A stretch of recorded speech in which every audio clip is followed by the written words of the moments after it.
So let's talk about this Lakers and Suns game. This Lakers and Suns game happened yesterday. It was KD versus LeBron, which is a matchup which we don't normally get. As I said last video that we talked about their other matchup, it's a matchup which in the past like 7 years uh, has only happened honestly a handful of times. Well, maybe not seven. In the past, like 5, 6 years. We've barely gotten this matchup as Kawhi and KD. Well, no, as KD, has had the injuries when he went up against Kawhi in the finals, is what I was trying to say. And then LeBron also had his personal injuries, and they normally sit out games where they have to play each other because of injuries and not even and rest and load management. So basically, they've had like a pretty tough share, and they haven't had to face each other that much, in the regular season and in the playoffs either.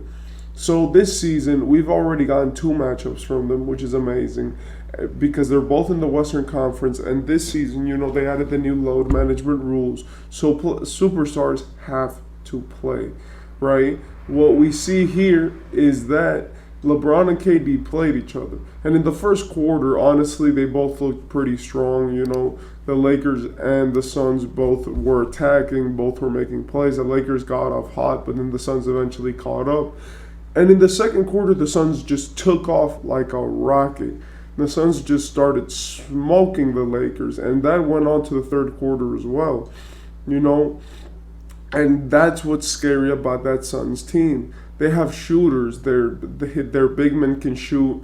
They have rotational players like Eric Gordon. They have guys like Yuta Watanabe who can knock it down. Josh Okogie. But then you have guys like Kevin Durant. Superstars, Devin Booker, Bradley Beal, who could actually get it done consistently and really do what you need to do for the purpose of winning.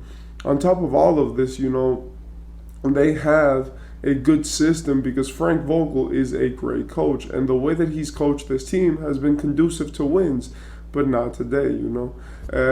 Today, actually, the Lakers won, which surprised me a lot because the Lakers had been losing the entire game, and it looks like they had been fighting for a comeback. And then in the third quarter, Phoenix was smoking them, and as soon as that fourth quarter came, the Lakers hit 6 threes straight to seal the game, right, and really put them up top. This game was a combination of good shots, confidence from teammates, and basically the Lakers getting to know each other and what their strengths and weaknesses are. You see in the final, D'Angelo Russell this game became more of a playmaker. He had a lot of assists, a lot of great assists. He had been making plays the entire night to Anthony Davis and to his teammates, which made it very nice because the offense could operate freely. Austin Reaves in the last few quarters turned up and started scoring after coming off the bench at this game, which was surprising, obviously, as the Lakers are trying new things out with their rotations to see what works. Cam Reddish started this game, which was pretty nice to see. The fact that he could miss a game winner and still start, I think that's a good vibes thing by the Lakers to do, to keep their chemistry great. They didn't punish Cam Reddish because he missed that important shot against the Heat. They actually rewarded him for taking that shot and keeping to work on that shot, as this game, he hit that exact same shot like 6 times. Cam Reddish was on fire this game. He hit that. He was one of the main reasons why they actually had their big comeback, as he was just hitting that corner three so consistently, and you could tell that LeBron was feeding it to him because LeBron wanted to show him like, yo, young dude, I still trust you. Don't worry. Don't worry about what the media says.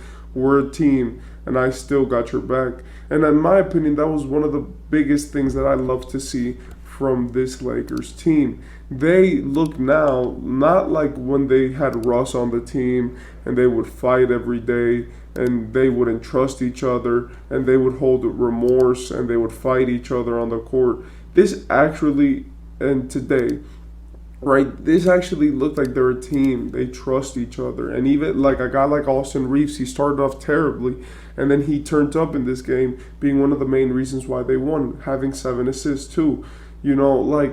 in my opinion, this Lakers team is building a chemistry first before they start winning, right? They're building a chemistry which is amazing, honestly. They're not forcing it. They want to play together and they know that this is their roster. So it's just going to take them a few games to figure out what they're going to do, especially how they're going to play and with what guys are going to play. What I do like about this team, though, is the fact that they, play through their stars.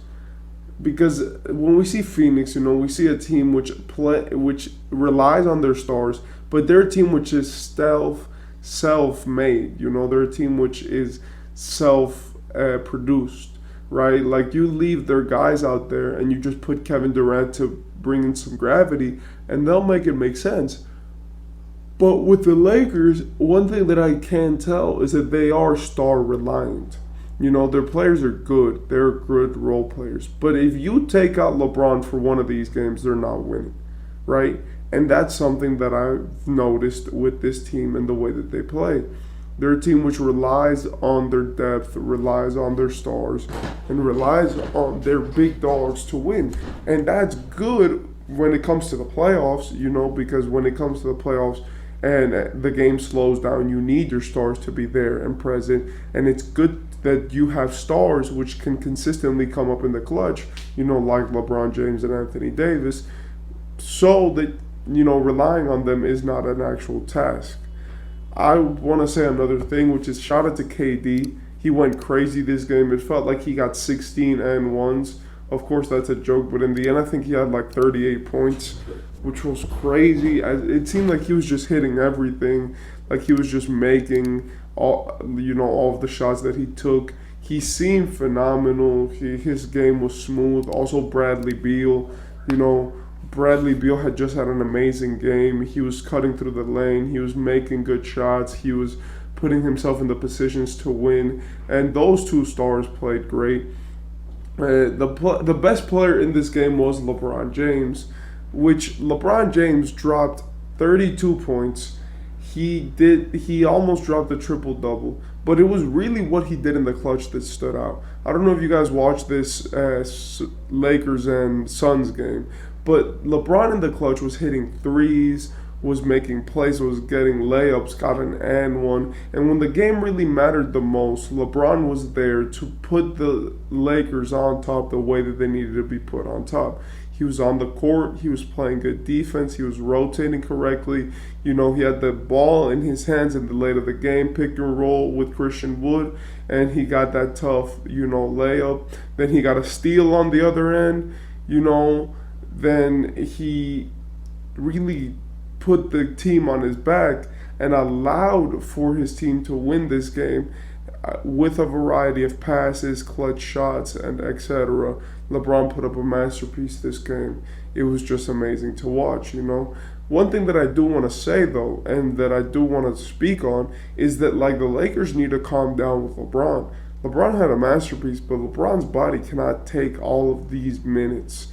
They're eventually, this is why normally LeBron in the middle of the season will start to load manage, because he'll go crazy at the start, because his team needs it the most. The start is what mostly matters to these young dudes.